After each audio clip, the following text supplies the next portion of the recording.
Hello and नमस्ते हजुरहरूलाई हाम्रो नयाँ कृषि सम्बन्धीको फेरि अर्को जानकारीमा स्वागत छ। आज हामीले एउटा अचम्म खालको विषयमा यस भिडियो लिएर आएको छु। त्यो विषय रहेको छ एउटै फुललाई एउटा गमलामा लगाउँदा त्योबाट पिङ्क कलर अथवा रेड कलरको फुल फुलाउने र त्यही फुललाई अर्को गमलामा राख्दाखेरि त्यहाँबाट नीलो अथवा ब्लू कलरको फुल फुलाउने हो। त्यही बिरुवा हुन्छ, त्यही बिरुवालाई हामीले दुईटा गमलामा दुई थरीको रङको फुल फुलाउनेवाला छौँ र यो तरिका हाइड्रेन्जिया भन्ने एउटा फुलमा सम्भव हुन्छ, जुन फुललाई हामीले नेपालीहरूमा हंसराज पनि भनिन्छ, नीलकमल पनि भनिन्छ र इङ्ग्लिसमा हामीले त्यसलाई हाइड्रेन्जिया भन्ने गरिन्छ।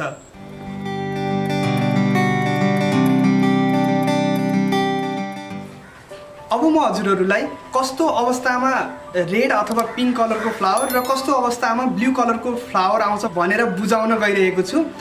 यस फुलमा यस्तो विभिन्न रङको फुलहरू फुल्नुको पछाडिको कारण माटोमा लुकेको छ। हो, हाम्रो माटोमा अमिलेपन छ अथवा क्षारीयपन छ, यस अर्थात् माटोको पीएच कति छ यो कुराले चाहिँ यस फुलबाट कस्तो खालको रङको फुल आउँछ भनेर भर पर्ने गर्दछ।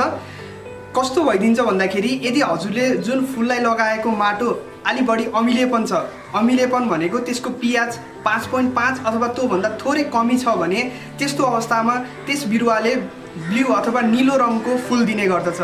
र यदि हामीले त्यही बिरुवालाई जुन माटोमा अलिकति बढी क्षारीयपन, जसलाई अल्कलाइन सोइल पनि भनिन्छ, यस्तो माटोमा लगायौँ भने त्यस फुलबाट पिङ्क कलरको अथवा रेड कलरको फुल आउने गर्दछ। र यही भिन्नताको कारणले गर्दा नै हामीले एउटै फुललाई विभिन्न गमलामा विभिन्न रङको फुल फुलाउन सकिन्छ।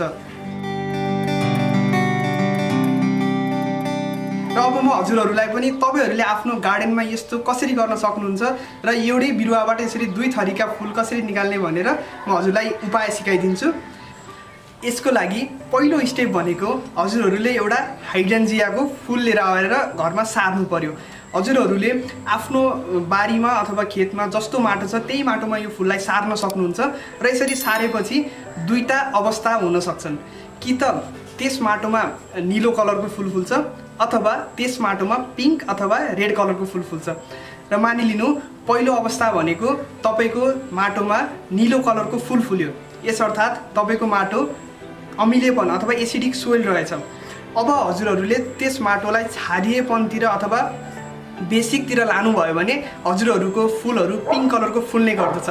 अब यो कसरी गर्ने भन्दा एकदमै सजिलो एउटा उपाय भनेको यदि हजुरहरूको छिमेकीहरूको घरमा अथवा कसैको रिलेटिभको घरमा यदि यो फुल पिङ्क कलरमा फुलेको छ भने सजिलो तरिका भनेको त्यहाँबाट हजुरले माटो लिएर आउनुहोस्। बिरुवा ल्याउनु पर्दैन है, बिरुवा हजुरको घरकोले काम गर्छ। त्यहाँबाट माटो ल्याएर हजुरले यदि एउटा गमलामा राख्नुभयो भने त्यताको माटो क्षारीयपन भएको माटो हुन्छ र त्यसमा बिरुवा लगाउनु भयो भने तपाईँको पिङ्क कलरको फुल फुल्छ। यो एकदमै सजिलो तरिका। दोस्रो तरिका, यदि यसो गर्न मिलेन भने अब हजुरहरूले आफ्नै घरको माटोलाई हल्का क्षारीयपनतिर लान सकिन्छ। त्यो गर्नको लागि घरेलु उपाय भनेको हजुरले खरानीको प्रयोग गर्न सक्नुहुन्छ। यदि हजुरहरूले प्रति गमला 200 देखि 300 ग्राम खरानीको धुलो हालिदिनु भयो भने बिस्तारै त्यस गमलाको माटो क्षारीयपनतिर जान्छ र यदि हजुरले त्यस माटोमा बिरुवा लगाउनु भयो भने त्यहाँबाट पिङ्क अथवा रेड कलरको फुल फुल्ने गर्दछ। र यदि हजुरले रासायनिक तरिकाबाट गर्नुभयो भने यो प्रक्रिया अलिक छिटो हुन्छ र रासायनिकको कुरा गर्दा हामीले त्यसमा कृषि चुनको प्रयोग गर्नुपर्छ, जसलाई क्याल्सियम कार्बोनेट पनि भनिन्छ, CaCO3।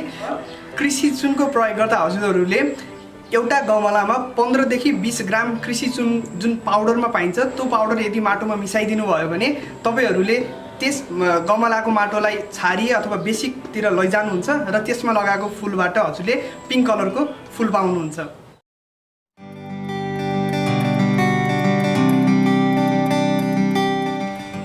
तपाईँलाई यो सुन्दा अचम्म लागेन?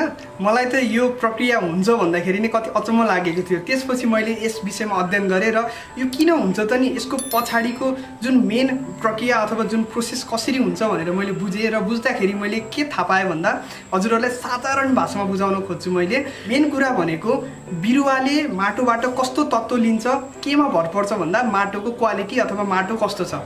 मानिलिनु हजुरको घरको माटो अमिलेपन बढी भएको माटो छ भने त्यस माटोबाट बिरुवाले जुन तत्त्वहरू लिन्छ नि त्यो एक प्रकारको अथवा एक खालको तत्त्व अलि बढी मात्रामा बिरुवाले पाउँदछ। र यसै गरी क्षारीयपन बढी भएको माटोबाट बिरुवाले अर्का खालका तत्त्वहरू अलि बढी मात्रामा पाउने गर्दछन् र यही तत्त्वको भिन्नताको कारणले गर्दाखेरि बिरुवाबाट जब फुल फुल्छन् ती फुलहरू विभिन्न रङका फुल्ने गर्दछन् र यस हाइड्रेन्जियाको फुलहरूमा पनि यही नै हुन्छ। माटो अमिलेपन बढी हुँदाखेरि एउटा प्रकारको तत्त्वहरू त्यसले अलि बढी मात्रामा लिन्छ जस कारणले गर्दा त्यस बिरुवाबाट आउने फुल नीलो रङको हुन्छ। यसै गरी छारिएपन भएको माटोबाट बिरुवाले अर्को खालको तत्त्व अलि बढी मात्रामा लिन्छ जस कारणले गर्दाखेरि त्यस बिरुवाबाट आउने फुल चाहिँ पिङ्क अथवा रेड कलरको हुन्छ। र दोस्रो अवस्था भनेको हजुरहरूको फुल पिङ्क कलर अथवा रेड कलरको फुल्यो भने अब तपाईहरूको माटो छारिएपन भएको अथवा बेसिक सोइल रहेछ भन्ने हजुरले बुझ्नुहुन्छ। अब हामीले त्यस माटोमा कसरी हामीले अब ब्लू कलरको फुल फुलाउने भन्दा पहिलो तरिका त सजिलो नै छ। हजुरले आफ्नो छिमेकी अथवा रिलेटिभकोबाट माटो लिएर आउने र यो भएन भने अब हामीले माटोलाई अमिलेपनतिर लानको लागि पहिलो घरेलु उपायहरू भनेका हजुरहरूले प्राङ्गारिक मल अलिकति बढी मात्रामा प्रयोग गर्नुभयो भने पनि माटोलाई अमिलेपनतिर लान सहयोग पुर्याउँछ। यसै गरी यदि हजुरहरूले गाईको गौतहरू एभाइलेबल छ भने गाईको गौतहरू हजुरले प्रयोग गर्नुभयो भने पनि त्यसले माटोलाई हल्का अमिलेपन बढाउन सहयोग पुर्याउँदछ। र अर्को भनेको रासायनिक तरिका। रासायनिक तरिकामा हामीले जिप्सम भन्ने एउटा पदार्थलाई प्रयोग गरिन्छ र यो जिप्सम एग्रोभेटमा सजिलैसँग पाउन सक्नुहुन्छ। हजुरहरूले प्रति गमला यदि 10 देखि 15 ग्राम जिप्समको पाउडरमा पाइन्छ यो पाउडर माटोमा मिसाउनु भयो भने यसो गर्नुभयो भने तपाईँले बिस्तारै त्यस गमलाको माटोलाई एसिडिक अथवा अमिलेपन भएको माटोमा लानुहुन्छ र त्यसमा ब्लू कलरको फुल फुल्छ। हवस् त आजको यस हाइड्रेन्जिया फुल सम्बन्धीको यो जानकारी हजुरहरूलाई कस्तो लाग्यो तल कमेन्ट सेक्सनमा आफ्नो प्रतिक्रिया दिन नबिर्सिनु होला। अरू यस्तै खालको कृषि सम्बन्धीको जानकारीहरू हजुरहरूले खोज्नुहुन्छ भने हाम्रो यस च्यानललाई सब्स्क्राइब गरेर हामीलाई फलो गर्दै गर्नुहोला।